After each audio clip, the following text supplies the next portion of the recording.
Welcome to another journey through forgotten times. Tonight, we follow the quiet rhythm of life along the Nile. I wish you a good night, traveler. Section 1: Dawn on the Nile. The sun has not yet risen, but the land is already preparing to greet the day. Along the banks of the Nile, the air is cool and still, carrying the earthy scent of damp soil and distant marshes. A faint mist clings to the water's surface, softening the lines between river and sky. The Nile flows slowly, its current steady and patient. It does not rush. It moves as it always has, shaping the land, feeding the people, dictating the rhythm of life along its banks. At this hour, most of the village still sleeps. The buildings made of sun-dried mud brick are quiet and dark, their flat rooftops casting long, angular shadows in the dim blue of early dawn. These homes are simple in structure, but perfectly suited to the climate. Thick walls to keep out heat, small windows to reduce glare, open courtyards for air to circulate. Roofs are often used for sleeping during the warmer months, and a few families still rest there now, wrapped in light linen cloth, undisturbed by the distant rustle of palm leaves. A single rooster breaks the silence with a short, abrupt crow, then another. Slowly, the silence unravels into the soft beginnings of movement. From one household, a woman steps into her courtyard, barefoot, her tunic loose. She stretches slowly, adjusts the cloth draped over her shoulder, and moves toward a small clay basin. The water is cold. She splashes it on her face with practiced indifference, then begins to grind barley using a large stone quern. The sound is rhythmic, familiar, grounding. Elsewhere, a boy leads two goats out from a shaded enclosure. He is no older than 8, his head shaved except for a sidelock, a common hairstyle for children. The goats are restless, pulling at the rope, bleating softly. He walks with them toward the edge of the village, where the fields begin. Behind him, his younger sister carries a small basket of feed, stepping carefully around the shallow water channels that wind through the earth like veins.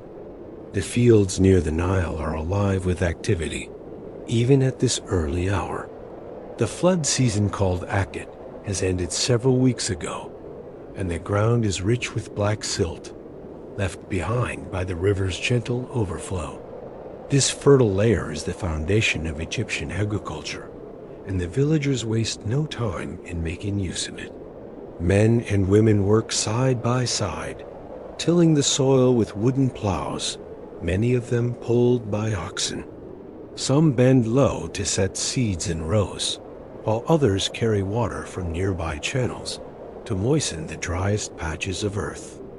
In one field, a father and son work silently. The father pushes the plow, while the boy follows behind, smoothing the furrows with his feet. They do not speak much, but their movements are synchronized, rehearsed through years of repetition. Occasionally, the father looks up to the sky, measuring the light. When the sun breaches the eastern horizon, it spills golden light across the entire landscape. The river gleams. The whitewashed walls of the village glow faintly. Shadows retreat. The day has truly begun. Back in the village, the baker is already at work. His oven, a dome-shaped clay structure called a tanner, radiates heat from its open mouth. He kneads dough with quick, precise movements, gusting it with crushed emmer wheat before pressing it against the hot interior wall of the oven. The smell of baking bread begins to drift through the alleys, earthy, warm, and deeply familiar. It is a smell tied to life itself. Children begin to stir. Some help their mothers carry water from the village well, balancing clay jugs on their heads with surprising ease. Others feed chickens or sweep courtyards with palm frond brooms. School-aged children, mostly boys from wealthier families, prepare for their lessons. Dressed in clean linen and carrying writing boards made of wood and wax, they will walk to a scribe's home or a small village temple where they will copy hieratic script and memorize proverbs. Girls, for the most part, remain at home, learning domestic skills from their mothers or older sisters. The Nile itself becomes a thoroughfare of activity. Small boats made of papyrus reeds or acacia wood begin to crisscross the calm waters. Fishermen cast nets from their boats, checking for tilapia or catfish caught overnight. Others transport baskets of vegetables, bundles of flax, or jars of beer to neighboring settlements. Communication is quiet, most know each other, and the routines are well established. Voices rise only when necessary. On a hill above the village stands a small shrine dedicated to Hapi, the god of the inundation. Though the villagers are pragmatic, they are not without reverence. Offerings of bread, fruit, and cool water are left daily by a few elder women who shuffle up the path each morning as they have done for years. They pour water from clay jugs onto the base of the shrine, murmuring thanks not for miracles, but for balance, for routine, for another day like the last. This is not a morning of drama or grand gesture. It is a morning like countless others before it, and that is precisely what gives it weight. In ancient Egypt, continuity was more than tradition, it was survival. The same fields, the same river, the same sun. Change, when it came, was slow. Life here was not measured in revolutions, but in cycles of floods of generations. As the sun rises higher, casting sharper light and shorter shadows, the pace of work increases. Tools clink against stone. Birds call from the date palms. The village is fully awake now, and yet the day has barely begun. A typical house in a rural Egyptian village around 1500 BC was not large, but it was carefully designed to meet the needs of daily life under the scorching sun. Built primarily from sun-dried mud bricks, the walls were thick and insulating, keeping the interior cool during the day and warm at night. The structures followed a modest, functional layout. A main room, a small storage area, and sometimes a second room used for sleeping or food preparation. The roof was flat and accessible by an exterior staircase or a simple ladder, often used for sleeping during the hotter months or for drying clothes, herbs, and grains. Inside one such home, light filters in through a small slit near the ceiling. Windows were rare, and when present, small more for ventilation than for light. The room is sparsely furnished. A low table stands near the wall. Woven reed mats cover parts of the floor. Baskets made of palm fiber hold onions, garlic, and dried dates. Pottery vessels of various sizes are neatly arranged along the walls, some sealed with linen and clay, others open and half filled with grain or lentils. In a corner, a grinding stone rests on the floor, an essential tool for daily meal preparation. The ceiling is supported by wooden beams made of tamarisk or acacia. In wealthier homes, sycamore fig might be used, but in rural areas, local materials dictate construction. The air inside is slightly dusty, but dry. A subtle scent of smoke and grain hangs in the space, left over from the previous day's cooking. In the center of the home, a mother prepares the morning meal. She works with quiet efficiency, pouring ground barley into a shallow ceramic bowl and mixing it with water from a nearby jar. With a practiced hand, she forms dough and sets it aside to rise near the warmth of the sunlit patch of floor. Her hands are steady, her movements repeated from years of habit. She hums softly as she works, a tune inherited from her own mother, whose mother likely sang it before her. The family's diet is simple but nourishing. Bread made from emmer wheat is a staple, as is beer, a mildly fermented, porridge-like beverage rich in calories. Onions, leeks, lentils, and occasionally fish provide variety. Meat is rare in the daily diet of common villagers and usually reserved for festival days or offerings. Chickpeas and dates add sweetness and texture to otherwise plain meals. Meals are eaten together, sitting on mats, with pieces of bread used as utensils. In the storage room, rows of ceramic jars are lined against the walls. Some are stoppered with clay and tied with fiber cords. These contain olive oil, beer, honey, and preserved food. Dried herbs hang from ceiling hooks, alongside bundles of garlic and bunches of dried fish wrapped in palm leaves. A large chest made of wood sits in one corner, used to store linens and seasonal clothing. It is worn and stained, but carefully maintained. In another part of the house, the sleeping space is simple and functional. There are no beds in the modern sense. Instead, people sleep on mats of woven reeds or thick linens layered directly on the floor or atop slightly raised clay platforms.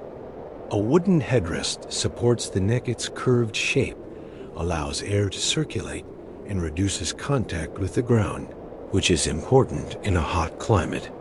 Each family member has their own mat or shares with a sibling. Privacy is limited, but cultural expectations place little emphasis on individual space. Families function as a unit. Children's toys are scattered near the wall-carved wooden animals, a ball made from linen and papyrus, and a small figurine in the shape of a cat. These are not luxurious items, but they are cherished. Many were made by the children's father, carved during long evenings when fieldwork was done and the house quieted. In rural Egyptian life, time was divided clearly: work, rest, ritual. Water is fetched daily from the village well or directly from the Nile, if close enough. It is carried in ceramic jars, balanced on the head or slung from shoulder poles. Women and older children are typically responsible for this task, often walking in groups during the early morning or late afternoon to avoid the heat. Inside the home, water is stored in tall, narrow-necked jars made of porous clay. The material allows slow evaporation, keeping the water cool despite the ambient temperature.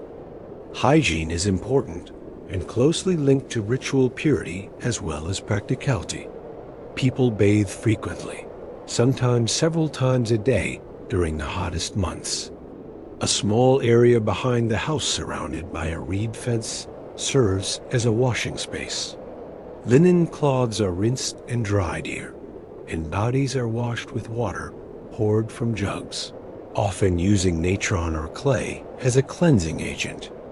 Oil is rubbed into the skin afterward to retain moisture and protect against sun and insects. In wealthier homes, decorative elements might include painted walls, floor tiles, and low furniture, but in this typical rural house, decoration is minimal. Practicality guides every detail. Items are stored vertically to preserve floor space. Surfaces are swept frequently, a place for everything and everything in its place. Life is not lived in excess, but with attention and care. On one of the walls, a small household shrine is tucked into a niche.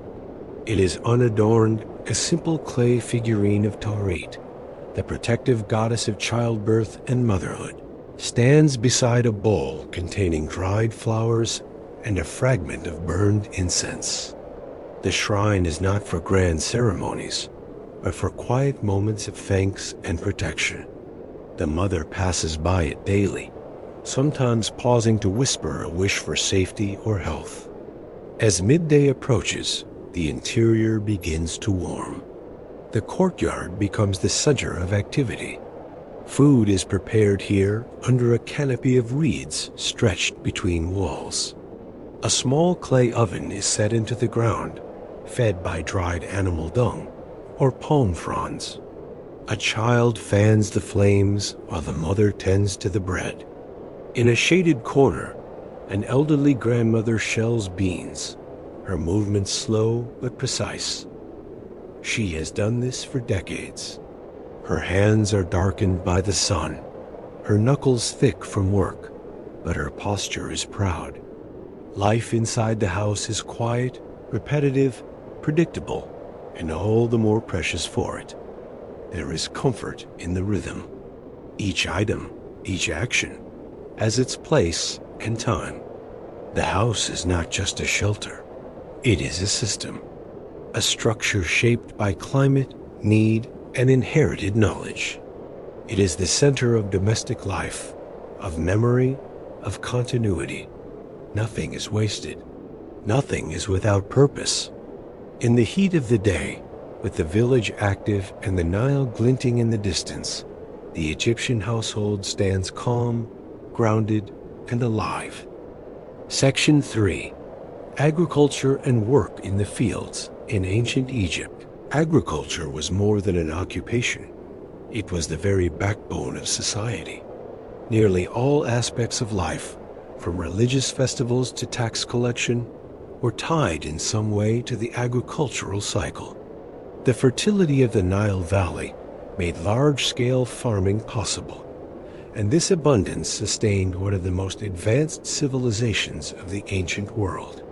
But for most Egyptians, it was a life of routine, of calloused hands and sun-hardened backs, of shared labor and seasonal rhythm. Each year, the Nile followed a dependable cycle: flooding in late summer, planting in autumn, and harvest in spring. These three seasons shaped not only the land, but the tempo of human life. In 1500 BC, during the reign of the 18th dynasty, these patterns were deeply entrenched. The state depended on them. The temple economy recorded them. The village lived them. At this point in the year early Parade, floodwaters have receded. The river has pulled back into its normal channel, leaving behind a thick black layer of nutrient-rich silt. The ground is moist and easy to work, perfect for sowing seeds. On the outskirts of the village, fields stretch in long, irregular patches, bordered by canals and ridges of earth. The soil, called Kemet the Black Land, is prized for its fertility. Just beyond, the desert looms, the desert, or red land, a constant reminder of where life ends. Farmers work in teams. Most are extended family units, fathers, sons, uncles, cousins sharing tools and animals. They rise early to beat the heat. By sunrise, the fields are alive with motion.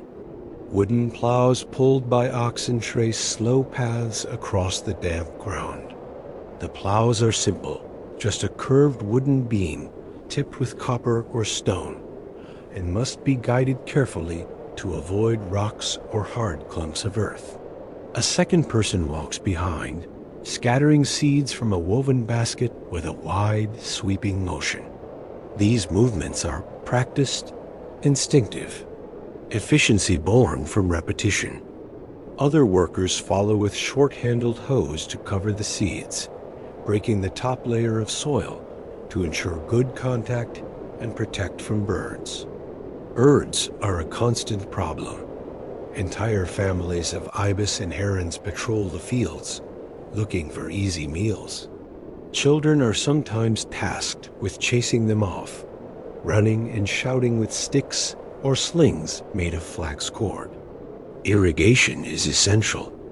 While the floodwaters provide a rich base layer of moisture, the upper levels of soil dry quickly under the sun. Canals cut from the river channel water into the fields. These canals are maintained by the village as a communal responsibility. Men take turns clearing debris, repairing walls, and ensuring the water reaches every plot.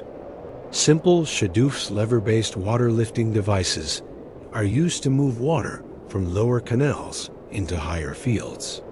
A long pole, weighted with a stone on one end and a bucket on the other, pivots on a wooden frame. It is tiring work, but effective. The crops grown depend on the season and the needs of the community. Emmer wheat is a staple, used for both bread and beer. Barley grows quickly and is more tolerant of poor soil. Flax is cultivated for its fibers, which are processed into linen.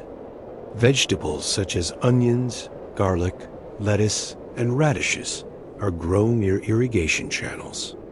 Date palms line the outer edges of the fields, their fruit harvested and dried for storage.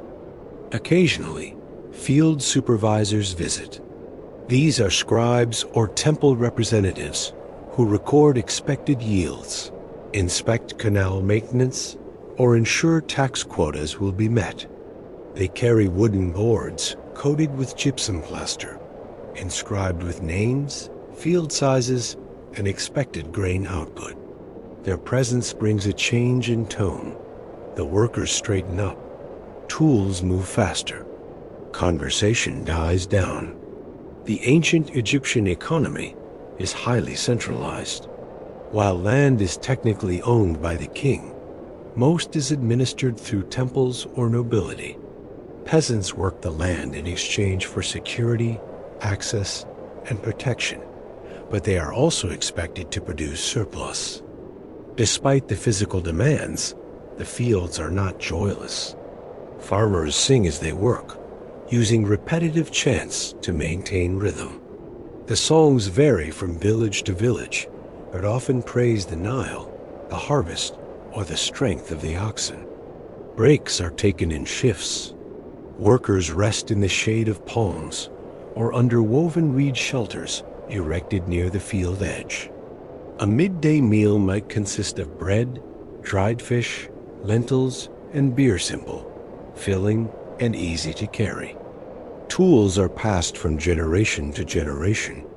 Hoes, sickles, and threshing sledges are made locally, often by the village carpenter or blacksmith. Handles are wooden. Blades are copper, bronze, or sharp flakes of flint set into wooden frames. Rope is made from papyrus or palm fiber. Repairs are constant. Nothing is wasted. During the harvest season, the pace changes. More people are needed. Often women and children join to help gather, bind, and transport the grain. Harvested wheat is cut with sickles and laid in piles to dry. Later, it is transported on sleds or in baskets to threshing floors, where cattle are driven over it to separate grain from chaff. The grain is then winnowed by tossing it into the air with wooden forks, allowing the wind to carry away the lighter husks. Everything is recorded. Scribes note the amount harvested, what is kept, and what is due to the temple or local administrator. Part of the grain will be stored in communal granaries, massive mud brick structures with small upper openings for pouring grain and lower access points for removal. These granaries are managed by trusted officials, often elderly men with good standing in the village. Spoilage is a concern, so regular inspection is essential. Rodents are kept away with cats and elevated storage platforms. Throughout the year, farmers must also maintain the canal systems, clear weeds, and prepare for the next cycle. Between seasons, tools are repaired, offerings are made to Hapi and Osiris, and prayers are given for balance and continuity. Farming is not just about survival, it is a sacred trust. The land gives because it is honored. As the sun reaches its peak, work slows. The heat becomes oppressive, and many retreat to shaded areas. Some nap briefly before returning in the afternoon to finish tasks. The day will end with tools cleaned and stored, oxen fed and watered, and families returning home with baskets of vegetables or bundles of reeds.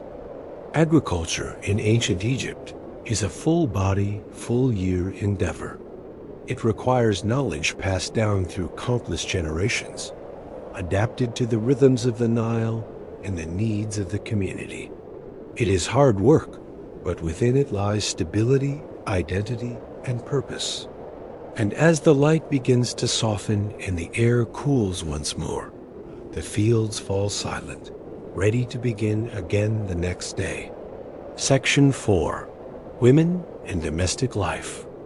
In ancient Egypt, women occupied a vital and multifaceted role within society, particularly in the context of village life.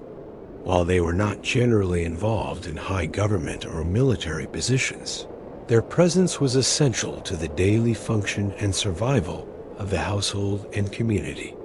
Contrary to the restricted roles of women in many later civilizations, Egyptian women enjoyed notable legal and social rights.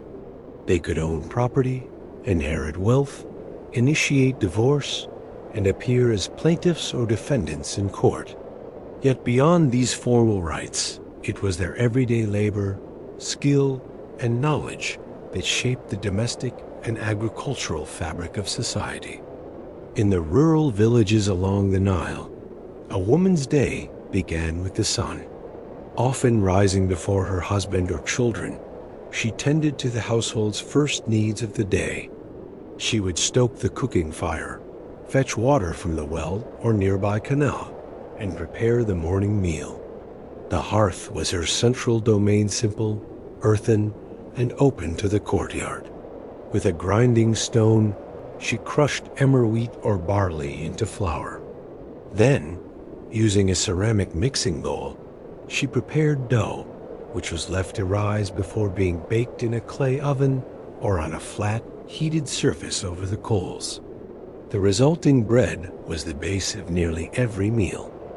Women were responsible not only for preparing food, but also for preserving and storing it. They knew how to ferment dough, how to seal jars of dates with beeswax, how to dry fish under a reed canopy, and how to detect spoilage long before it became dangerous. In families with small children, women also prepared a type of porridge made from barley or lentils, sometimes sweetened with fruit or diluted beer. Clothing maintenance was another essential task. Linen garments required frequent washing due to heat, dust, and sweat. Washing was typically done by hand at the river or a shared washing area, using sand, natron, and water.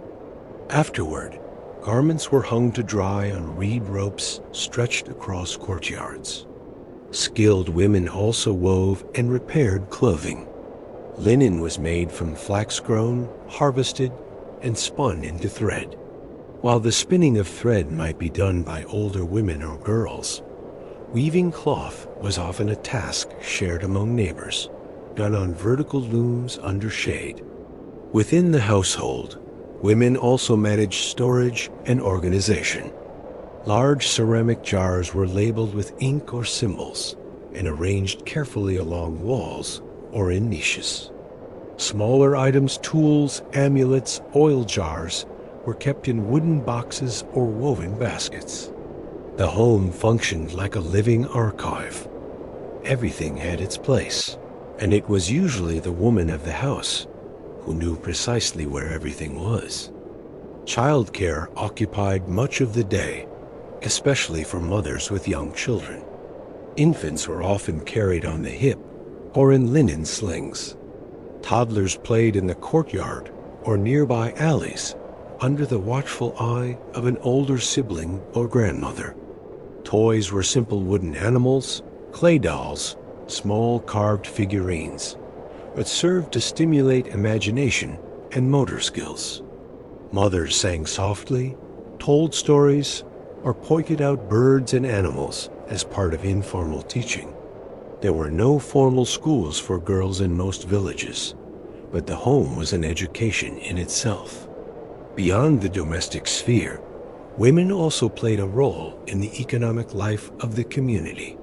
In agricultural families, women assisted with planting and harvesting, especially when labor was short. They gathered vegetables, cut flax, collected dung for fuel, and helped transport bundles of reeds or grain. In markets, women were both sellers and buyers. They sold woven mats, pottery, dried goods, or surplus vegetables, and bartered for salt, oil, or imported goods like cedar resin or incense. Some women had specific professions. Midwives assisted with childbirth, using traditional methods and herbal knowledge passed down through generations. Professional mourners were hired to accompany funeral processions, expressing grief in stylized wails and chants. Herbalists collected and prepared plant-based remedies. Others worked in temple workshops, producing textiles, perfumes, or votive offerings. Religious life also included women. Many households maintained a small shrine, often dedicated to female deities like Isis, Hathor, or Toret. These were not formal priests, but laywomen who tended to the spiritual needs of their families. On certain festival days, women sang and danced in temple courtyards, shaking sistrums and clapping rhythmically. These rituals were expressions of gratitude, fertility, and continuity. Marriage in ancient Egypt was not bound by religious ritual, but was seen as a social and economic partnership. Women brought dowries into the marriage land, livestock, linens, or jewelry, and retained legal ownership of their contributions. While most marriages were monogamous, polygamy existed, particularly among the wealthy. Within the village, however, the bond between husband and wife was primarily practical. The woman managed the house, the man worked the fields, and both raised their children to carry on the cycle. Elder women held special status. With age came respect, and grandmothers often served as advisors, storytellers, and caretakers. They passed down knowledge of recipes, herbal medicine, family lineage, and seasonal signs. In a society where few people lived beyond 40 or 50, a grandmother in her 60s was a rare and treasured presence. Women were not isolated. Village life was inherently communal. Women worked in groups at the river, in the fields, in courtyards. They shared food, childcare, stories, and laughter. Disputes were handled among families or by local elders. Friendships formed early and lasted through shared labor, mutual aid, and ritual observance. A birth, a wedding, a funeral, these were collective experiences, woven into the community fabric. The daily life of a woman in ancient Egypt was neither glamorous nor leisurely. It was built of practical tasks, performed consistently and with care. Yet within this framework existed intelligence, strength, adaptability, and quiet authority. Women were the managers of continuity, the keepers of memory, the bearers of life. They sustained the household not as passive supporters, but as active architects of survival. As the sun began to fall behind the western cliffs, women finished their tasks. Bread was wrapped in linen. Water jugs were replenished. Small fires were lit for the evening meal. Children were called inside. A mother whispered thanks at the household shrine. A grandmother combed the dust from her grandson's hair. And a village, held together in countless invisible ways by the labor of its women, settled once more into the rhythm of night. Section 5. Childhood and Education. Childhood in ancient Egypt was shaped by routine, learning through observation, and a strong connection to the rhythm of the household and the land. Children were seen as a blessing, but also as contributors to daily life. There was little concept of childhood as a separate phase marked by leisure. Instead, it was a gradual integration into the responsibilities, skills, and values of the adult world. That integration began early. In a small village along the Nile, a typical child's day started with the sun, just like that of the adults. Sleep was usually light on reed mats or flat rooftops. So many children rose with the natural sounds of animals, voices, and footsteps. They were dressed in simple linen garments, or, in the hottest months, nothing at all. Cleanliness was important, and young children were washed daily with cool water, their skin rubbed with oil to protect from sun and dryness. Boys and girls played together in courtyards, alleys, or on the riverbank, often imitating the tasks of their elders. With sticks, they plowed miniature fields. With stones, they ground invisible grain. Games included tossing clay balls, balancing on narrow ledges, chasing chickens, or building shapes in the sand. Toys were handmade wooden animals on wheels, carved hippos, spinning tops, or clay dolls with painted eyes. Such objects were simple, but they fostered creativity and motor skills. Education began through observation. A young boy might follow his father to the fields, watching him guide the oxen or negotiate with neighbors. A girl would assist her mother in the kitchen, helping knead dough or sweep the floor. Instructions were often nonverbal, shown through repetition, corrected with gestures, reinforced by routine. Memory was key. Songs, proverbs, and chants helped children retain information, from the phases of planting to the names of gods. Formal education was limited, typically reserved for boys from families with the means or ambition to enter scribal or administrative professions. These boys began their studies around age 6 or 7, often at a temple school or under the private instruction of a village scribe. The tools of learning were humble: a wooden board coated with white plaster, a reed pen, and ink made from soot and water. Students learned to copy model texts in hieratic script, a simplified version of hieroglyphs used for everyday writing. Practice texts included proverbs, moral lessons, and praise of scribes, such as the oft-copied line, "The scribe's pen is mightier than the soldier's sword." Instruction was repetitive and discipline strict. Mistakes were corrected by rewriting entire passages. Some teachers used rods or verbal reprimands, though the goal was improvement, not punishment. Literacy was a rare skill, and mastery brought access to powerful roles in temple, court, or land management. While most boys in rural villages did not pursue this path, the position of scribe remained a cultural ideal, one of respect, stability, and social mobility. Girls, by contrast, did not attend formal schools. Their education remained within the home, focused on domestic management, healthcare, textile work, and religious rituals. This was not seen as inferior, but as different. Women were entrusted with preserving family health, managing supplies, preparing offerings, and training the next generation. Older girls were expected to supervise younger siblings and assist in economic tasks such as food preparation or textile production. Religious education was integrated into daily life.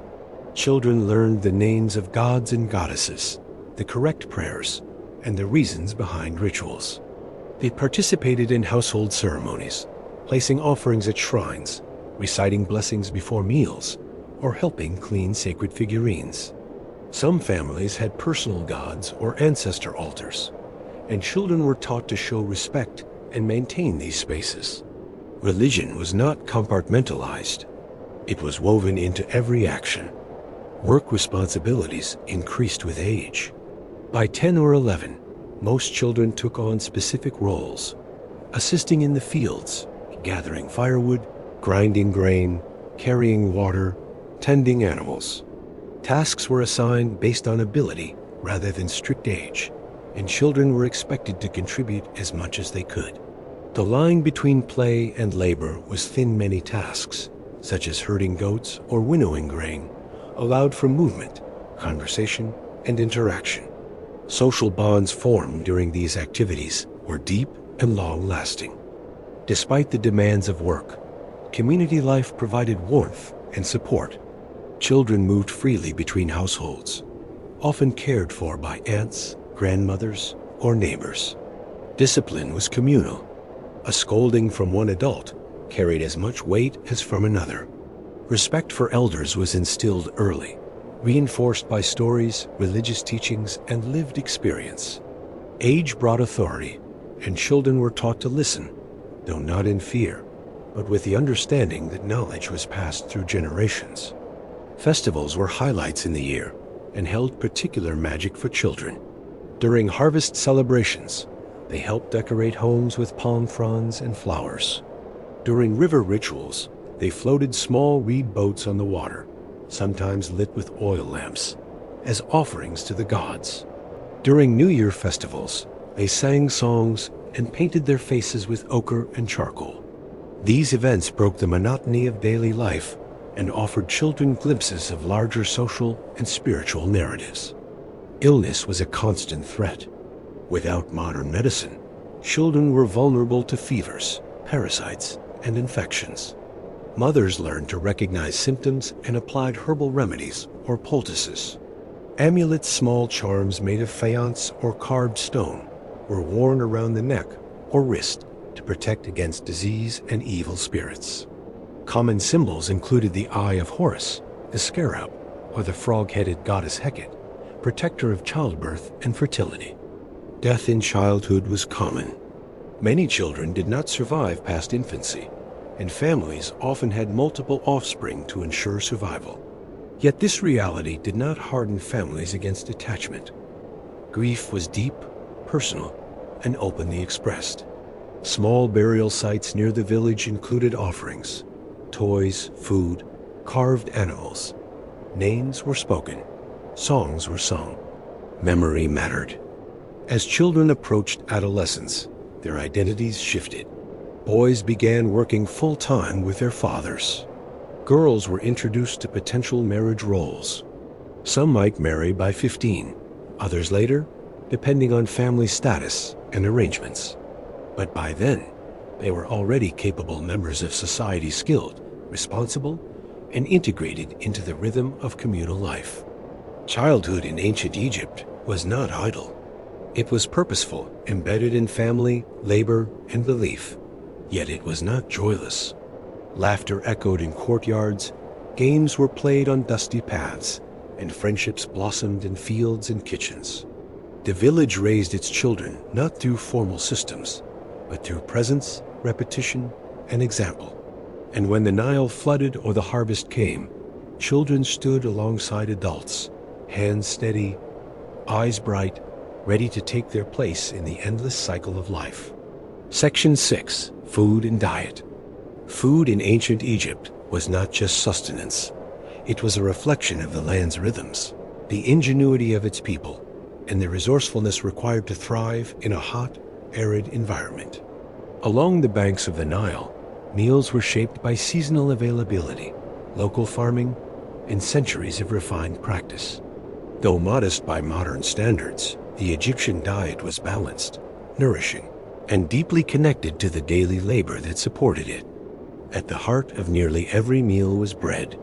Made from emmer wheat or barley, it came in countless forms: round loaves, flat cakes, or even shaped into symbolic animals during festivals.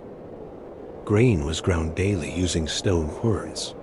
Women knelt on reed mats, using large flat stones to crush the kernels against a curved surface. The process was repetitive, physical, and time-consuming. Fine flour was rare. Most bread retained bits of grit and husk, which slowly wore down teeth over a lifetime. Once the flour was mixed with water, and sometimes salt or honey, it was shaped and baked in clay ovens or on flat heated stones. Some families fermented dough with wild yeasts, producing a tangy flavor. Others preferred dense, unleavened loaves. Bread wasn't just food, it was a form of currency, an offering to the gods, and a core unit of taxation. Alongside bread came beer-thick, porridge-like, mildly fermented and rich in calories. It was brewed at home using partially baked bread, water, and date sugar. The mixture fermented for several days in large ceramic vats, producing a drink that was nutritious and hydrating. Beer was consumed by all ages, from children to elders, though its alcohol content was lower than modern equivalents. Special flavored versions, spiced with herbs or sweetened with figs, were reserved for festivals or high-status guests. Vegetables formed the next major pillar of the diet. Onions and garlic were ubiquitous, both for their flavor and their believed medicinal properties. Leeks, lettuces, and cucumbers were cultivated in irrigated plots near the village or along canal edges. These vegetables were eaten raw, stewed, or mashed. Lentils and chickpeas provided vital protein and were often cooked into thick pastes or blended with oil and herbs. Beans were soaked and stewed with coriander or dill. Fruit was seasonal but valued. Dates were the most common dried in the sun or mashed into sweet pastes. Figs, grapes, and down palm nuts were also enjoyed when available. Some wealthier households might have access to imported fruits like pomegranates, but these were rare in rural settings. For children, a handful of dried dates or a slice of fig cake was a treasured treat. Fish from the Nile supplemented the diet. Tilapia and catfish were caught using nets, traps, or spears, and then prepared in various ways. Some were grilled fresh over open fires. Others were salted and dried for long-term storage. Dried fish hung in shaded areas, preserved with spices or wrapped in palm leaves. In inland villages farther from the river, fish was a trade commodity, brought by boat or donkey in baskets lined with reeds. Meat was rare in the daily diet of commoners. Goats, sheep, and cattle were primarily used for milk, hides, and labor. Chickens had not yet been introduced, but ducks and geese were kept and sometimes eaten. Most meat consumption occurred during festivals or religious ceremonies, when animals were slaughtered as offerings and then distributed among the community. Even then, meat was consumed in moderation, stewed with lentils or mixed into pies rather than served in large portions. Dairy played a limited but meaningful role. Milk from goats or cows was consumed fresh, fermented into yogurt, or processed into soft cheeses. Butter and ghee were known but uncommon. Most fats used in cooking came from animal drippings or pressed vegetable oils, particularly castor or sesame oil in later periods. Seasoning was subtle but present. Salt, collected from desert flats or traded from the north, was used sparingly. Herbs such as coriander, dill, and fenugreek were grown in small garden plots. Mustard seeds, garlic, and onions provided heat. Honey was the primary sweetener, collected from wild hives or kept in pottery jars. It was reserved for special occasions, used in pastries, sweetbreads, and offerings. Food storage was an essential part of the household system. Clay jars with narrow necks and sealed tops preserved grain, oil, beer, and dried produce. These were labeled with ink or marks and often stored in cool, shaded areas of the house or buried halfway in the earth for insulation. Insects and rodents were kept at bay with tightly woven lids, strategic elevation, and the watchful presence of cats. Meals were communal. Families sat on mats or low benches in the courtyard or shaded areas of the home. Dishes were shared. Bread was torn by hand, used to scoop stews or dips. There were no forks or knives. Spoons were used only for soups or liquids. Conversation was light, voices quiet. Meals were as much about sustenance as about social cohesion. Children were fed first or alongside their mothers, receiving soft portions or mashed vegetables. Elders were honored with choice cuts or softer bread. Food was not wasted. Scraps were fed to animals or composted. Every household knew its stores, its needs, its reserves. Religious elements were never far from the act of eating. Before large meals or festivals, offerings were made to household shrines or local deities. A small piece of bread, a sip of beer, or a few dates might be placed beside a figurine of Hathor or Osiris. Food was sacred not because it was scarce, but because it was shared and because it sustained life in a land where survival depended on balance. Festivals brought variety. During these times, feasting included pastries, stuffed breads, skewered meats, wine, and elaborate cakes shaped like birds or animals. Such meals were prepared in advance, often with neighbors contributing ingredients or labor. In temple towns, massive kitchens operated to feed workers, priests, and pilgrims during religious celebrations. Even villagers might travel miles to participate and return home with new recipes, spices, or stories. In lean times after a poor flood, or during drought, diets shifted. Grains were stretched with legumes or wild grasses. Soups became thinner, bread flatter. Foraging became important. Edible roots, wild herbs, and even insects filled the gap.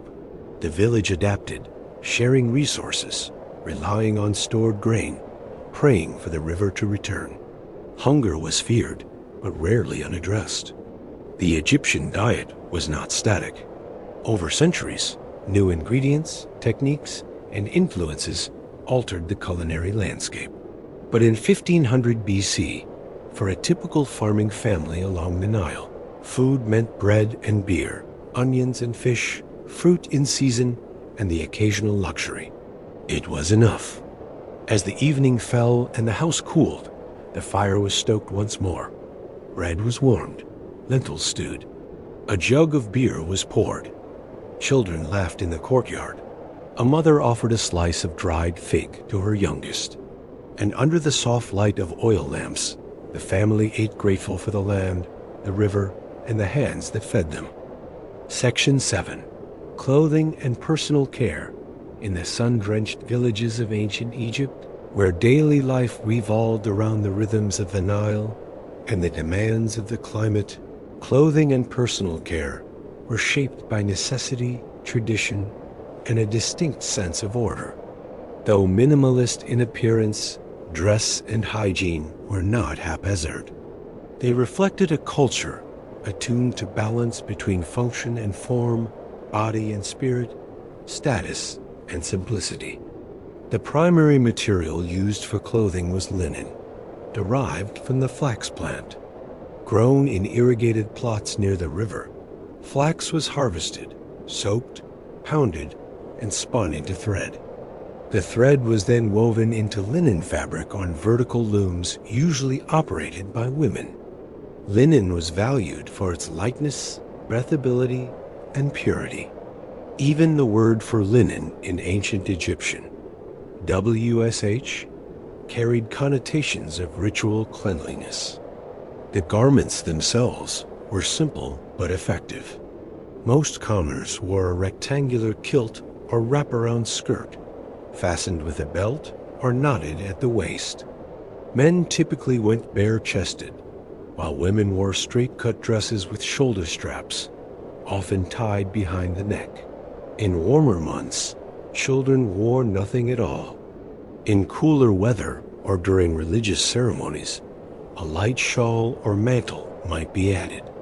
Clothing varied slightly with age and role. Elder men sometimes wore longer kilts or added sashes as a sign of status. Women with more resources might decorate their dresses with colored bands, pleats, or beads. Priests and temple workers often shaved their bodies and wore pristine white linen robes, symbolizing ritual purity. For most villagers, however, clothing was practical, easy to clean, easy to move in, and suited to labor. Color was rare in everyday garments. While dyes existed made from plants, minerals, and insects, they were costly and mostly reserved for the elite. Most clothing remained in shades of off-white or pale cream. However, Jewelry provided color and individuality. Even the poorest families wore simple adornments: beaded necklaces, faience amulets, braided wristbands. These items were made from shells, baked clay, stones, or copper. Amulets were often shaped like protective symbols: ankhs, scarabs, eyes of Horus, and worn against the skin. Footwear was uncommon in village life. Most people went barefoot, allowing their soles to harden naturally. For long journeys or special occasions, sandals made of woven papyrus or leather were worn, though even these were seen more often in administrative or religious settings than in the fields. Personal grooming was taken seriously. Despite the dusty environment, cleanliness was a cultural expectation. People bathed daily, often more than once, using water drawn from the river or canals. Full immersion was rare bathing, usually consisted of pouring water over the body using ceramic jugs, followed by rubbing the skin with coarse cloth or sand to remove sweat and dust. Soap in the modern sense did not exist, but a mixture of natron, ash, and animal fat served a similar function. Natron was also used for cleaning clothes, whitening teeth, and absorbing body odors. After bathing, the skin was oiled, particularly the face, arms, and legs, to protect from dryness and sun exposure. Oils were scented with herbs or flowers when available, and stored in small alabaster or ceramic jars. Hair care was detailed and symbolic. Men usually kept their hair short or shaved, especially during the hot season. Women allowed their hair to grow longer, often braiding or curling it with heated rods. Wigs were common, even among villagers, not as a luxury, but as a practical tool for hygiene and appearance. Wigs were made from human hair, palm fibers, or sheep's wool, and were stored carefully in wooden boxes when not in use. Head lice were a known problem. Combs made of wood or bone finely toothed and double-sided were standard items in every household. Parents combed their children's hair daily. Shaving the head, especially for children, was a preventative measure. Priests were required to be completely hairless as part of ritual cleanliness, a standard that echoed into village life where similar habits were respected. Cosmetics were not limited to the elite. Even rural men and women used them as part of personal care. Eye paint, commonly made from malachite or galena, was applied not just for beauty, but to protect against the sun and ward off infection. Lining the eyes helped reduce glare and repel flies. Women tinted their lips and cheeks with red ochre, and both sexes applied perfumed oils to the neck and wrists. Clothing care was a constant task. Linen stained easily and had to be scrubbed, sun-dried, and beaten to soften. Washing was usually done at the riverbank or in shared courtyards. Garments were laid on flat stones, scrubbed with sand or natron, and rinsed in baskets submerged in flowing water. Once dried, clothes were rolled and stored in wooden chests or hung on reed racks. Each household had a small mirror-polished bronze or copper mounted on a wooden handle. Women used them while dressing or applying makeup. These mirrors were heirlooms, passed through generations, and valued for their utility and symbolism. Reflecting the self was seen as an act of order, a way to align with Nate, the principle of balance and truth that governed all life. Children were introduced early to personal care. Girls learned to braid hair, oil the skin, and wash garments. Boys practiced shaving, trimming nails, and maintaining tools. The transition from childhood to adulthood was marked not by ceremony, but by responsibility.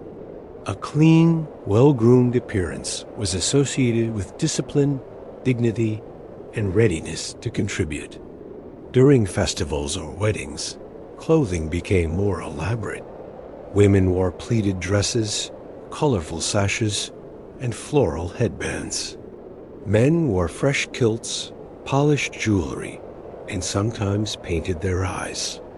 Perfume cones, small wax cones infused with myrrh or lotus, were placed atop the head and allowed to melt slowly during celebrations, releasing fragrance throughout the day.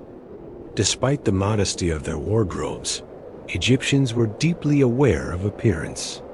Cleanliness, simplicity, and elegance were ideals echoed in their art, literature, and social customs. To appear disheveled was not just uncomfortable, it was disrespectful, both to others and to the gods. At the end of the day, garments were folded, oil jars sealed, and combs returned to their places. A woman brushed her daughter's hair before bed. A father cleaned his feet with water from a ceramic basin. In the quiet of the evening, the village shed its sweat and dust, preparing for rest. And as the stars emerged over the Nile, soft linen brushed against skin, scented oil lingered in the air, and the people of the Black Land closed their eyes, clean, orderly, and ready for tomorrow. Section 8. Religion and Household Rituals. Religion in ancient Egypt was not confined to temples, priests, or monumental rituals. It lived within the walls of every home, guided daily choices, and shaped the unseen architecture of thought and behavior. In the villages along the Nile, belief was not abstract. It was practical, structured, and deeply interwoven with the ordinary. The gods were not distant deities, but active presences, embodied in the river, the fields, the hearth, and the cycle of life itself. Most homes maintained a small shrine, usually located in a quiet corner of the main room or courtyard. These shrines were simple, perhaps a clay niche, a carved wooden shelf, or a raised brick platform. Upon them stood small statues or painted stelae representing deities such as Isis, Hathor, Tauret, or Bes. Offerings were placed there daily. A piece of bread, a sip of beer, a sprig of flowers, or a spoon of honey. These gestures were not grand, but they were consistent. Gratitude, protection, fertility, and health were the desired returns. The household gods reflected daily concerns. Tauret, the hippo-headed goddess, guarded childbirth and pregnant women. Bes, the bearded dwarf god, protected against evil spirits and nightmares. Hathor symbolized joy, motherhood, and music. Osiris represented continuity and the hope of rebirth.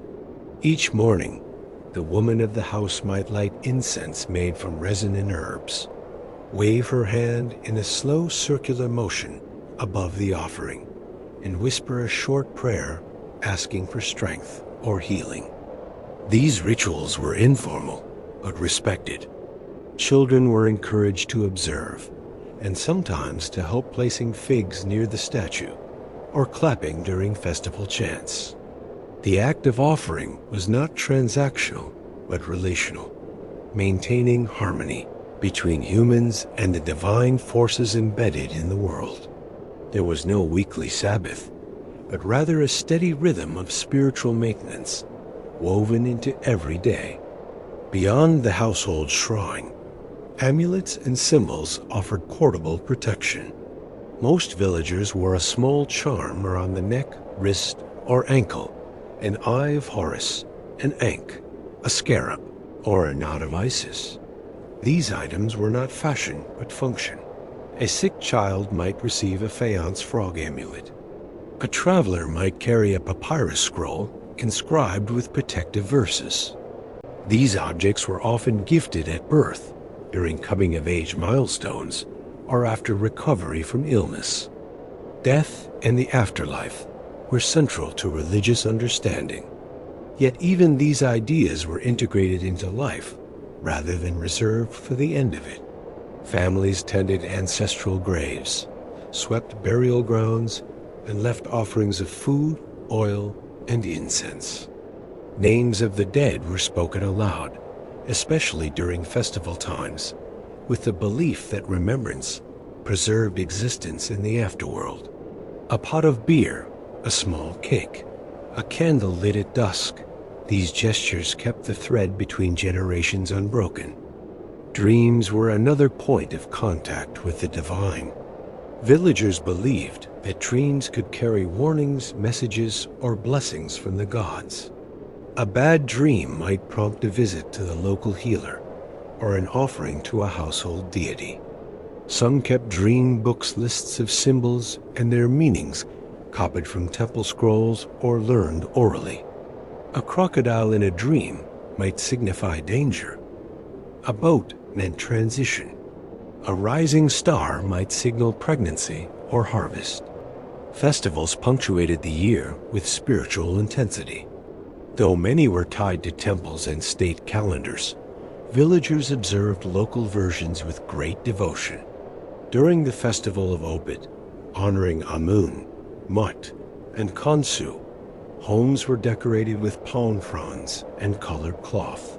During the Feast of the Valley, which celebrated the dead, families traveled to western cemeteries with food and music, eating beside tombs and telling stories. During the New Year festival, aligned with the rising of Sirius, people purified their homes, lit lamps, and prayed for a good inundation of the Nile. Music and movement played vital roles in ritual.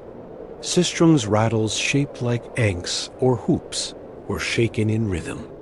Hand clapping and foot stomping accompanied chants.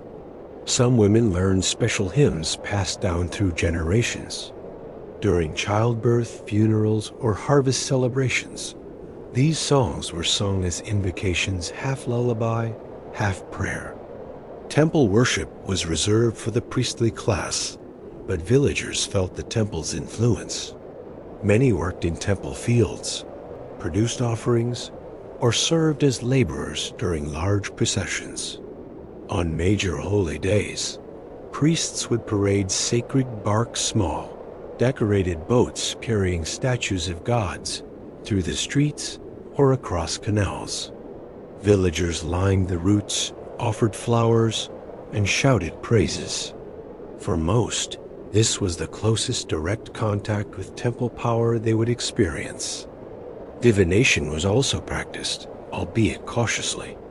Some villagers consulted local wise women or scribes to interpret omens or bird flights. A certain cough of a donkey at dawn, the direction of a heron's flight, or the pattern of oil on water, all could be signs. While not formal religion, this folk spirituality filled the gaps between personal experience and cosmic order. Healing rituals combined medicine with belief. A cut was washed with honey, but also blessed with a spoken charm. A fever was treated with herbs, but also with an incantation to banish the hot demon. Midwives carried symbols carved on ivory wands, snakes, lions, or goddesses to protect mothers and infants. Health was not just physical, but spiritual equilibrium. Ritual cleanliness extended to the home. Floors were swept, walls whitewashed, dishes rinsed with natron. Before certain prayers or offerings, villagers washed hands, feet, and sometimes the mouth. Cleanliness was not vanity. It was alignment with the divine order Mat, the eternal balance that governed the universe.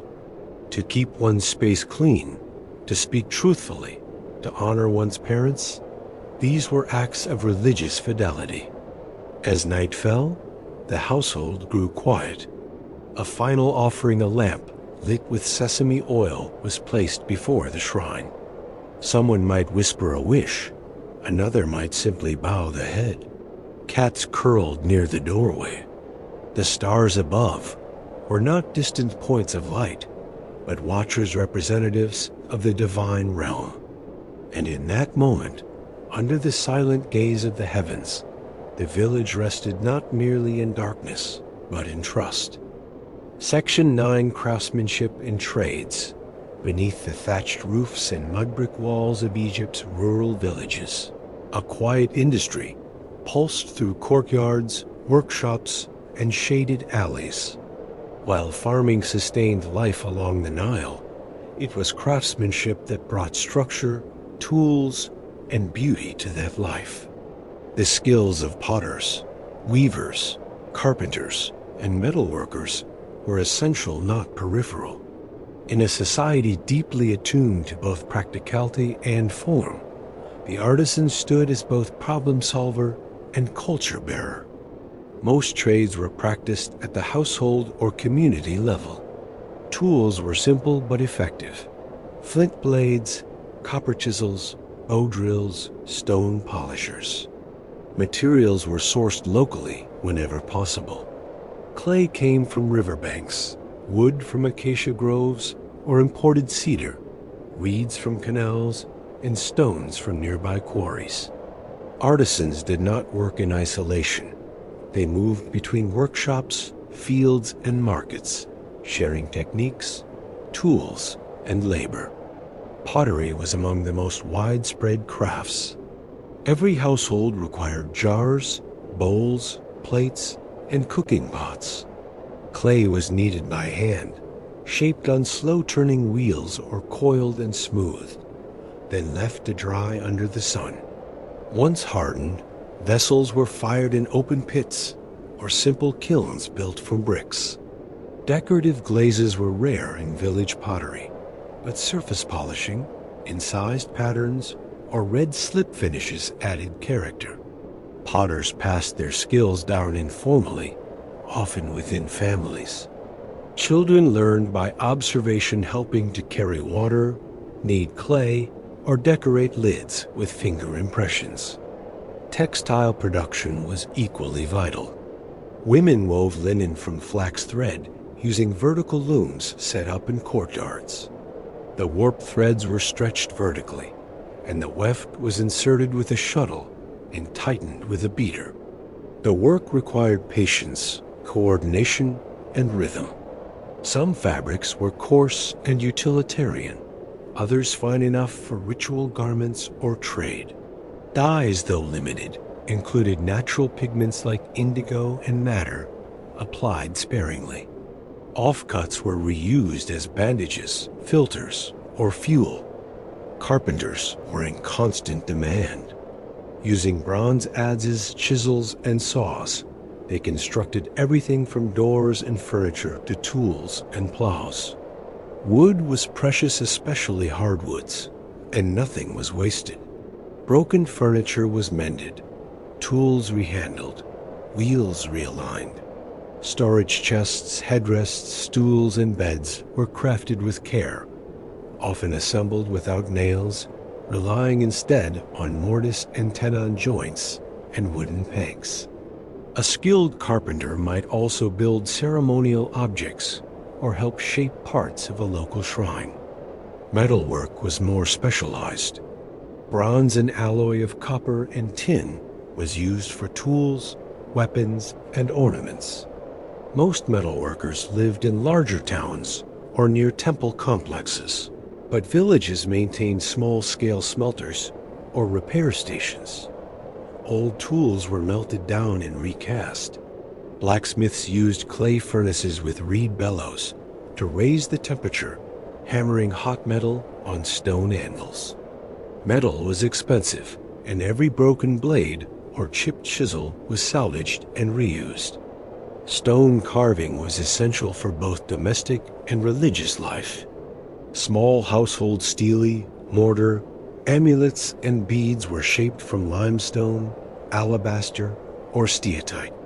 Craftsmen used copper tools, flint abrasives, and sand as polish. Decorative items were not reserved for elites. Villagers carved their own protective symbols, burial markers, or offerings. The skill demanded patience and precision. One wrong strike could shatter a day's labor. Basket weaving, rope making, and mat crafting were common auxiliary trades, often practiced seasonally or in conjunction with other tasks. Reeds, papyrus, and palm leaves were soaked, split, and braided into durable forms. Mats covered floors and rooftops. Baskets stored grain, fruit, and pottery. Ropes tethered animals, secured doors, or supported boats. These items wore quickly, so constant production was needed. Trade was not limited to money exchange. Barter was the foundation of village economy. A potter might trade a dozen jars for a goat hide. A carpenter might receive grain in return for repairing a plow. Local markets were held weekly or monthly, depending on the region, with goods laid out on mats under makeshift awnings. Women often acted as intermediaries, selling produce, textiles, or oil in exchange for salt, incense, or fish. Specialization did exist. A particularly skilled weaver might receive commissions for temple cloths. A talented potter could be called to produce offering jars for burial sites. Reputation spread by word of mouth. Quality, consistency, and fairness secured clients. There were no formal guilds, but each trade maintained its own informal hierarchy: elders with experience, apprentices eager to learn, middle-tier workers earning their place. Apprenticeship began young. A boy might start by fetching water, cleaning tools, and sweeping floors.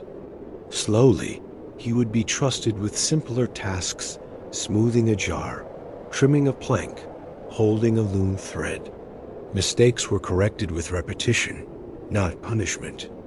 Progress was judged by hands: how steady, how strong, how precise.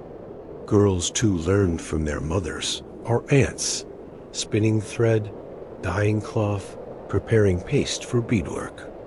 Despite the low social status often assigned to manual laborers in state texts, within the village, skilled workers were respected. Their products were essential. Their knowledge, passed through generations, was irreplaceable. Tools, techniques, and even vocabulary were inherited, preserved, and adapted. Craft was a living language. Religious and ceremonial crafts held special importance. During festival times, craftsmen built processional floats, carved idols, embroidered ceremonial cloths, or painted temporary shrines. These tasks were done communally, often unpaid, seen as acts of devotion. A single ceremonial jar, carefully inscribed, might be passed through generations as a family heirloom. A carved figurine of Hathor or a lotus-shaped lamp might rest on a household altar for decades. Innovation was rare, but not absent. A craftsman might improve a mold, refine a dyeing technique, or invent a more efficient tool grip. But change was slow, filtered through layers of habit and communal acceptance. The goal was not novelty, but reliability. A pot that held water, a chisel that cut true, a roof mat that repelled dust. These were the silent victories of the artisan. As the sun lowered and work slowed, tools were cleaned and stored. Clay was kept damp under cloth. Threads were bundled. Coals were raked out. In the cooling light, a potter inspected a finished jar, tapping its side to hear the ring. A weaver folded her cloth, brushing away lint. A carpenter sat sharpening his blade, hands calloused, eyes calm. Craftsmanship in ancient Egypt was not a career, it was a way of life. A steady rhythm of making, repairing, and exchanging. A discipline passed through fingers and fire, stone and string. It built more than goods, it built the village itself. Section 10. Architecture and home life in the heart of Egypt's sun-bleached villages. Homes stood not as grand monuments, but as practical expressions of survival, culture, and adaptation to a harsh but dependable landscape. These structures, humble in scale, yet rich in function, sheltered families, stored food, and echoed with centuries of quiet continuity. They were not merely places to sleep, but the living cores of daily existence. The standard village house was built of mud brick, made from Nile silt, mixed with straw or chaff, shaped in wooden molds, and left to dry in the sun. This material was inexpensive, abundant, and surprisingly effective. It kept interiors cool in summer and retained warmth during colder nights. Walls were thick, often 30 to 50 centimeters wide, providing both insulation and structural support. Homes typically consisted of 1 or 2 rooms, with flat roofs and sometimes an upper floor or rooftop terrace. The floor plan was simple: an open courtyard at the front or center, surrounded by rooms for cooking, sleeping, and storage. Entryways were narrow and shaded, helping regulate heat. Doors were wooden, hinged with leather, and could be secured with simple bolts. Windows were rare small slits near the roofline to allow ventilation, but minimize sunlight and dust. Floors were packed earth, sometimes covered with mats of woven reed or palm fiber. In wealthier homes, hard clay or stone tiles might be used, but most villagers walked barefoot on smooth, cool ground. Walls were plastered with a mix of clay and lime, then whitewashed or painted in earthy tones. Decorations were minimal, perhaps a painted lotus motif, a clay niche for a household god, or handprints of children preserved in the drying plaster. The courtyard was the heart of domestic life. It was where cooking took place, animals were kept, children played, and women worked looms or sorted grain. A simple hearthstones arranged in a circle, sometimes with a clay oven nearby served as the kitchen. Clay jars lined the shaded edges of the yard, holding beer, oil, or dried legumes. A central jar or basin held water fetched from the well or canal, often covered with cloth to keep insects out. Rooftops were not wasted space. They were used for drying laundry, storing firewood, or even sleeping during the hottest months. Mats and blankets were laid under the stars, and a light breeze made the rooftop a welcome refuge after sunset. Chickens or ducks might be kept in reed enclosures on the roof, safe from predators and close at hand. The furnishings inside were sparse but deliberate. A low table for meals, reed or wooden stools, a chest for clothing or tools. Headrests curved wooden supports served as pillows. Beds, if present, were wooden frames laced with rope or reeds. Most slept on mats, rolled up during the day and unrolled at dusk. Mosquito nets made from linen gauze were rare but highly valued, especially near marshy areas. Storage was carefully managed. Large ceramic jars, often half buried in the ground to stay cool, held grain, dried fish, dates, or flour. Smaller jars stored oil, honey, and spices. Tools were hung on walls or stored in baskets. Precious items like amulets, cosmetics, or writing tools were kept in lidded boxes, passed down through generations. Each house reflected the rhythm of its occupants. A family with young children might display toys carved from wood or clay. A home with an elderly parent might have a dedicated stool, a softer mat, a jar of herbal salve. A household shrine might hold a small offering dish and a figurine of Hathor or Osiris.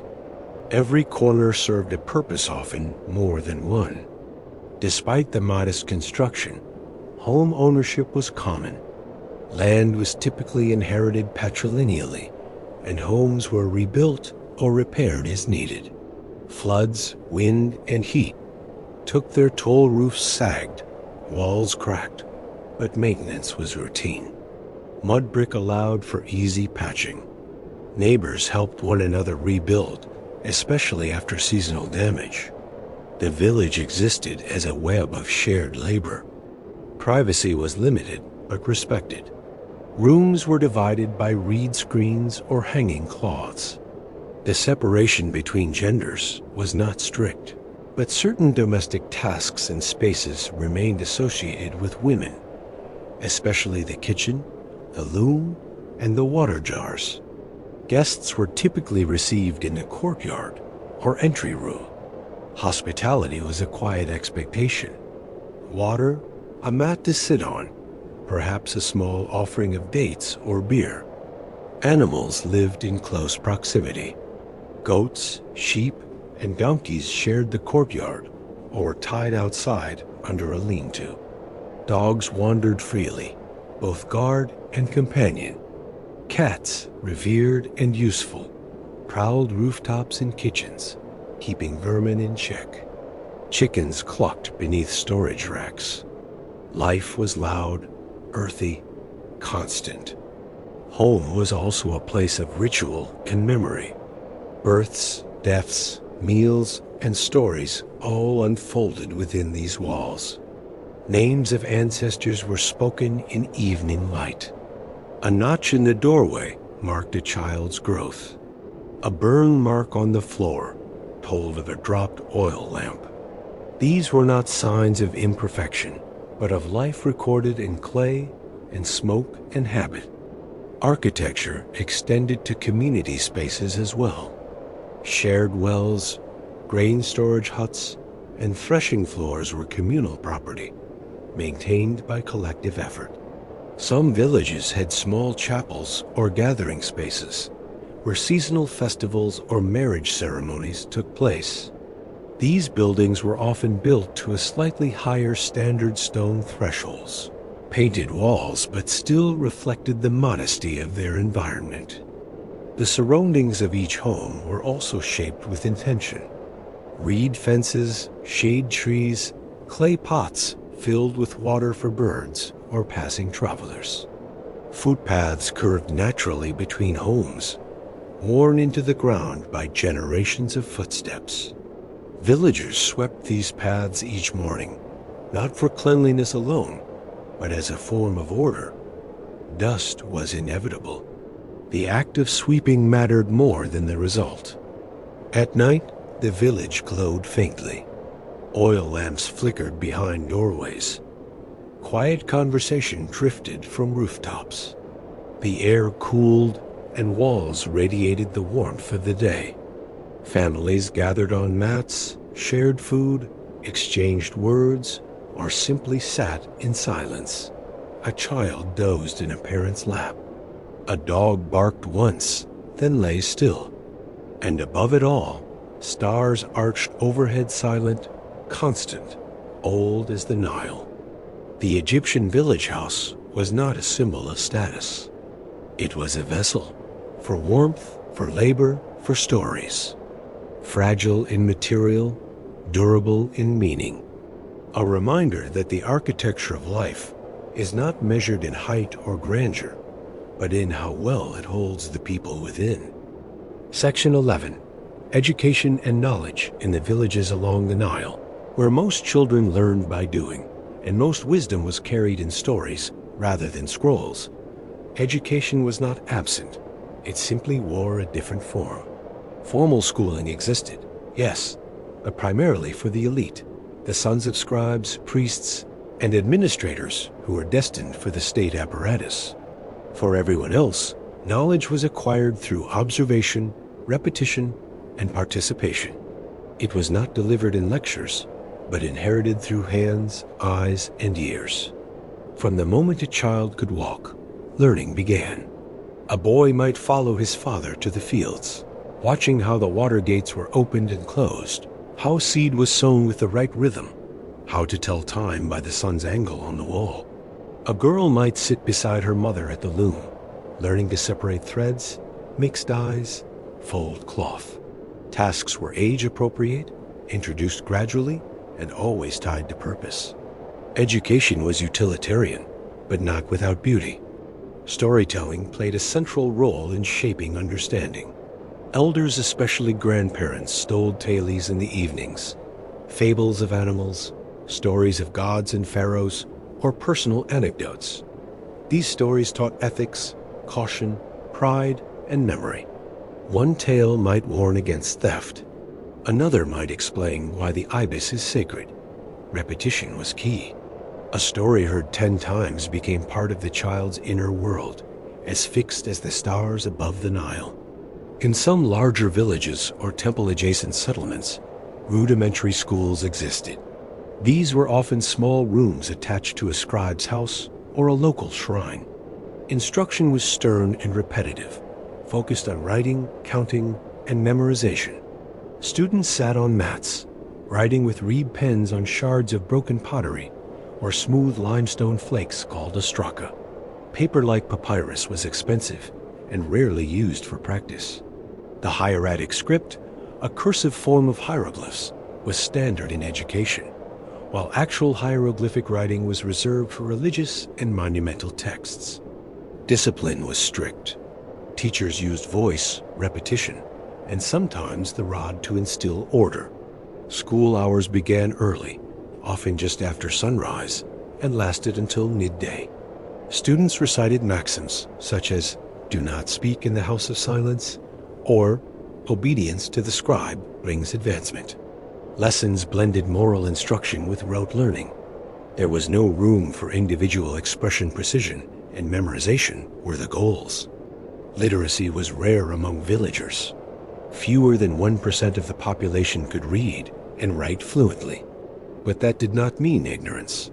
Farmers knew the flood cycles with uncanny accuracy. Craftsmen understood geometry, balance, and weight.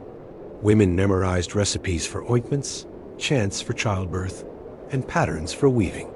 Knowledge was highly functional, passed on through demonstration, not documents. Some children showed aptitude for specialized roles.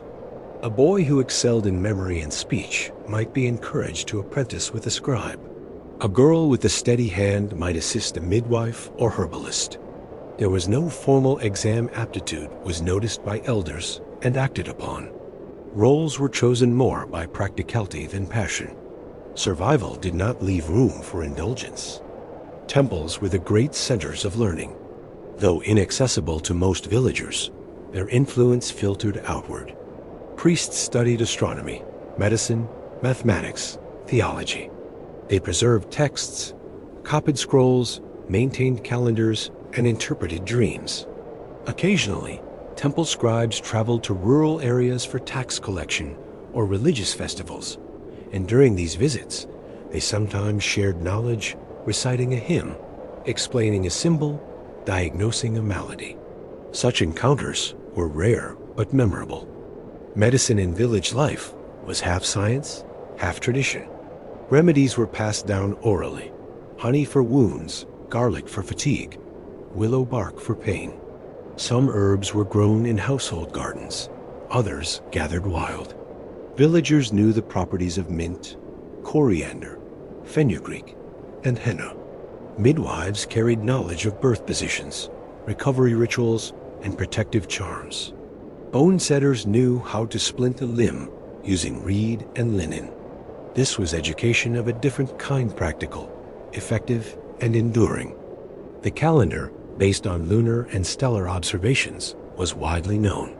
Villagers marked time by agricultural cycles: planting, harvesting, inundation. The heliacal rising of Sirius, called Sopit, signaled the new year and the coming flood.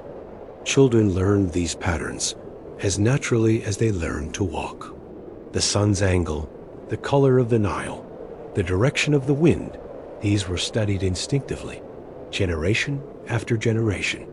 Mathematics was embedded in labor. Builders used cubits and cords to measure. Farmers calculated seed ratios, and bakers used proportion to mix flour and water. There were no chalkboards, but there were grids scratched into the earth, fingers dipped in ash to demonstrate fractions, verbal puzzles told in the marketplace.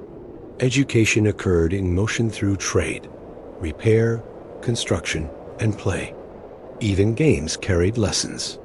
Children played with knucklebones, dolls, board games like Senate or Mayan, which taught strategy, counting, and patience. Boys raced reed boats in the canals, learning current and balance. Girls crafted clay animals or braided mats, practicing fine motor skills and resourcefulness. Play was not frivolous, it was preparation. The Egyptian worldview emphasized order, known as mat. To learn was to align oneself with this principle, to speak truthfully, work honestly, and fulfill one's role with dignity. Education, whether formal or informal, aimed at this balance. A well-taught child became a stable adult. A stable adult upheld the village. A stable village honored the gods. Books, as physical objects, were rare and revered. Papyrus scrolls were stored in temples, administrative centers, or the homes of scribes. Most villagers never saw a full scroll in their lives, but a few phrases copied onto walls, etched into amulets, or whispered in ceremonies, circulated widely. The opening lines of funerary texts, the names of deities, blessings for the home. These fragments of literacy were treasured, memorized, and passed on. Curiosity existed. A boy might ask why the stars move. A girl might wonder why one herb heals and another poisons. Answers were not always available, but questions were welcomed, if framed respectfully. Inquiry was not discouraged, it was guided. The goal was not to challenge the world, but to understand one's place within it. As twilight fell, and the village settled into its slow, smoky rhythm, parents told stories. A girl asked about the stars. A boy repeated a riddle he'd learned in the field. A grandfather traced a map in the dust with his finger, showing where the river bends near the old temple. No scrolls changed hands. No titles were earned, but knowledge moved gently, steadily like the river itself. Section 12 Seasons, Time, and the Flow of Life. Time in ancient Egypt did not tick, it flowed. It was not measured in hours, but in patterns. The rising of the river, the warmth of the wind, the angle of the sun on mud brick walls, these were the true clocks of the Nile. Villagers did not consult calendars on paper. They listened to birdsong, watched the stars, and knew the moods of the earth by heart. Life was not lived in haste, but in rhythm. The year was divided into 3 seasons, each anchored to the behavior of the Nile. Akhet, the season of inundation, began with the flooding of the river roughly in mid-July. The water rose slowly but inexorably, spilling over banks, filling canals, and soaking fields with nutrient-rich silt. For weeks, farming paused. Boats became the primary means of movement. Villagers reinforced embankments, checked grain stores, and waited. Children played in rising waters. The world shimmered, mirrored, and softened. This was not destruction. It was renewal. Pare, the season of emergence, followed as the floodwaters receded. From October to February, the soil was revealed dark, fertile, ready. Planting began swiftly. Villagers worked communally, sowing barley, emmer wheat, lentils, flax. The sun warmed the land. Green spread across the delta and valley. This was the time of labor, bending, sowing, irrigating. Days were long but steady. The village moved as one man in the fields, women weaving or grinding grain, children herding goats along canal paths. Meals were simple but hearty. There was a sense of purpose. Shemu, the season of harvest, came from March to June. Fields turned gold. Sickles were sharpened. Grain was cut, bundled, and transported to granaries. Dust rose. Sweat mingled with laughter and complaint. Songs were sung in rhythm with the swing of blades. Pining was critical too early, and yields would drop. Too late, and rot or pests would claim the crop. After the harvest came counting, dividing, storing. Some grain was kept, some offered, some sold or taxed. This was both the climax and the test of the year. These 3 seasons shaped everything: food, work, rest, ceremony, even emotion. People felt the difference in their bodies.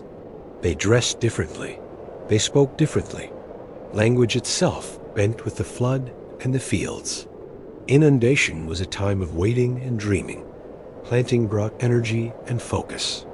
Harvest carried urgency and closure. Then came rest. Not a fixed date, but a pause in motion. Time within the day followed nature too.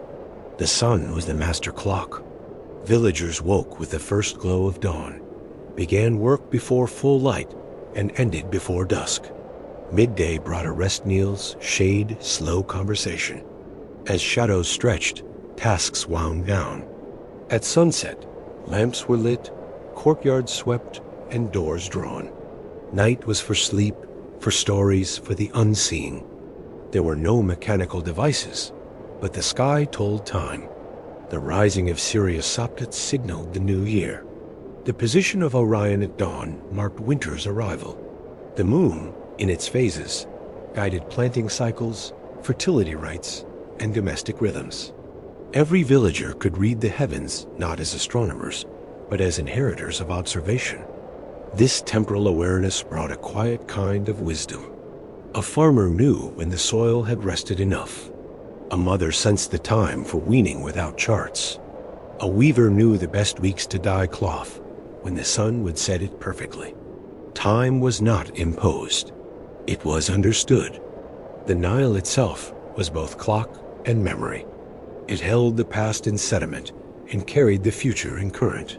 Its constancy brought peace, but also respect. Floods varied in height and timing. A bad year meant hunger. A great one brought celebration. Villagers developed sayings, superstitions, and songs about the river. It was never taken for granted.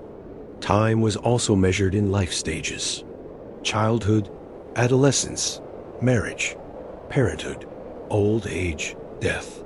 Each phase brought new roles, not just new years. Ceremonies marked these transitions, but not always with grandeur. A boy who helped plow for the first time might be celebrated with a larger meal. A girl who wove her first full-length cloth was praised by neighbors. These were the true milestones, not birthday parties, but contributions. Elders were living calendars. They remembered the last great flood, the distant famine, the time when the temple roof collapsed or the pharaoh's caravan passed nearby. Stories were timekeepers. A man might say, "It happened the year the moon turned red," or when your brother broke his arm climbing the sycamore. These markers were vivid, human, and enduring. Death was not the end of time, but a change in its quality. The dead joined eternal cycles, remembered through rituals, offerings, names spoken aloud. Time became sacred. Funerary texts described the afterlife as an idealized version of village life fields that never flooded too high, grain that grew without sowing, rest without hunger. Time in the afterlife was perfect rhythm, unbroken by worry. Calendars existed kept in temples, carved in tombs, but most villagers didn't use them. They didn't need to. They lived inside time rather than alongside it. There was no anxiety about seconds or schedules. There was only flow. Even the architecture of time was different. A cracked pot, a deepening wrinkle, a fading mural. These were not failures of preservation, but signs of life moving forward. Nothing was meant to last unchanged. That was the wisdom of the Nile. Not to resist time, but to align with it, to plant in rhythm, to build for seasons, not centuries, to age without panic, to remember without freezing. And so the village lived not quickly, not slowly, but completely, anchored in cycles older than writing, steadier than kings. A reed bent to water. A child grew into a mother. A name was etched into a pot and spoken in the dusk. The river carried all of it, forward and forever.